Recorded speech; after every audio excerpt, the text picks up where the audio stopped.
Hi and welcome everybody. It's the Stampin' Sunday blog hop again, and this month's theme is to use an alphabet stamp or die to create your sentiment. And so I'm using the alphabet stamp set with the coordinating little tag punch that goes with it. Now, a tip I'm showing you now. When you go to mount your stamps, once you've chosen your letters, mount them up like the way I've just shown you, okay? Because the punch kind of punches out sideways. Anyway, you'll see what I mean in a second. So I used that long block, and rather than, normally I would have the stamps the other way around so I can kind of read them in that sense. But anyway, no, don't do it that way. Put them on sideways, and it makes it much, much easier to punch out.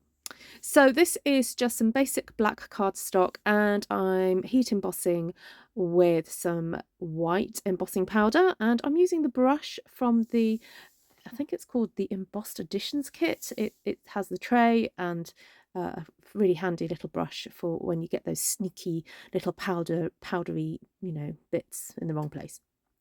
So as you can see, this is the way to use the tag punch, and it kind of makes sense now, doesn't it? Punching it out that way.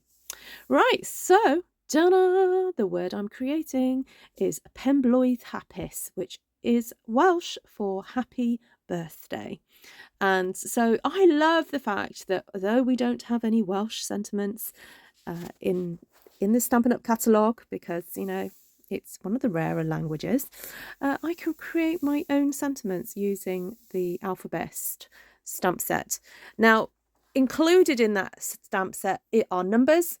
There are also some those little funny dots and hats and things like that go on the top of words.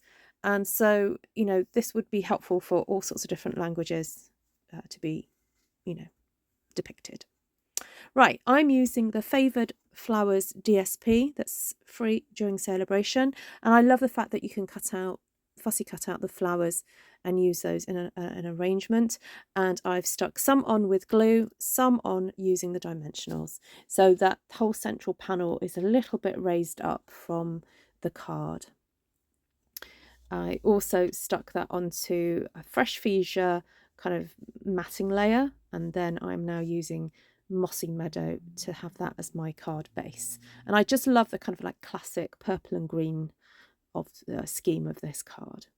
So there we go. Here I am arranging the letters. Now, because I use dimensionals on some of the flowers, some of the letters are stuck straight on and some of the letters are added with dimensionals.